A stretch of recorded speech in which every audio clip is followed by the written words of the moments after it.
Palavra do dia 84. Em 2 Coríntios capítulo 9, verso 7, o apóstolo Paulo diz assim: Cada um contribua segundo propôs no seu coração, não com tristeza ou por necessidade, porque Deus ama ao que dá com alegria.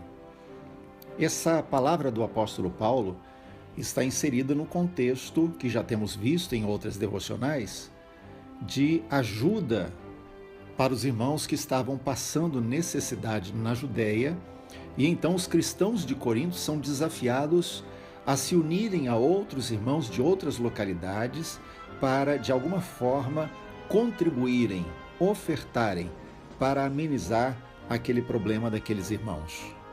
E aí Paulo usa essa palavra, essa expressão colocada em 2 Coríntios 9. Cada um contribua segundo propôs no seu coração, não com tristeza, não por necessidade, porque Deus ama aquele que dá com alegria. E aqui nós entendemos algumas palavras, expressões usadas por ele como sendo lições para nós no nosso envolvimento na graça de dar. A primeira coisa que ele fala é: cada um contribua. E quando ele está falando sobre contribuir, ele está falando sobre algo voluntário que é uma dádiva, que é um dom, que é uma bênção, que é a graça de Deus derramada sobre nós para sairmos do domínio de Mamon, para nos tornarmos abençoadores como Deus é abençoador. Aliás, ninguém vence Deus na arte de dar. Ele deu o maior, ele deu o melhor, o seu unigênito Filho. Por isso, cada um contribua segundo propôs. Isso quer dizer que a contribuição, a semente, o semear, que é o tema dos capítulos 8 e 9 de 2 Coríntios, é algo voluntário, é algo que precisa ser decisão pessoal. Ninguém deve contribuir, semear, porque foi induzido. Ninguém deve fazer isso simplesmente porque o outro pediu. Deve fazer porque propôs, se propôs a fazer, tomou uma decisão pessoal e livre diante de Deus para contribuir. Segundo propôs no seu coração. E o coração fala da alma, fala de emoções, fala de vontade, fala de razão. Então ele está falando aqui que nós devemos propor algo, mas isso deve envolver o nosso coração.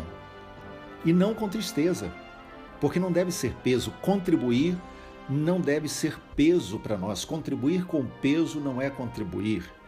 E eu não estou falando de dízimos, estou falando de sementes, aquelas ofertas voluntárias, aquele semear voluntário no reino de Deus ou na vida de alguém que nós fazemos e o fazemos voluntariamente por decisão pessoal, não movidos por tristeza e também não por necessidade. Porque o apóstolo Paulo, ele tinha ensinado já ali naquela própria carta que aquele que semeia muito, colhe muito. O que semeia pouco, colhe pouco. Mas ele diz: não semeie por necessidade, ou seja, não semeie porque você precisa colher o resultado da semente. Não semeie esperando que você vá ter um retorno, porque tem necessidade de receber esse retorno. Porque, na verdade, Deus ama o que dá com alegria. E ele diz: dá. Ele diz: Deus ama aquele que dá, não o que empresta. Deus ama aquele que dá, não aquele que faz troca. Deus ama aquele que dá com alegria. Porque quando fazemos assim, nós fazemos porque fomos movidos no nosso coração pelo Espírito de Deus em semear. Não esperamos a troca. Sabemos que Deus dá a colheita àquele que semeia, mas não semeamos esperando a colheita. O fazemos porque somos movidos em nosso coração pelo Espírito de Deus e pela alegria de semear segundo o padrão de Deus. Esse é um ministério da Igreja Apostólica Bereana, Bauru, Estado de São Paulo. Acesse a nossa conta no YouTube, e seja abençoado com outras mensagens para edificação da sua vida.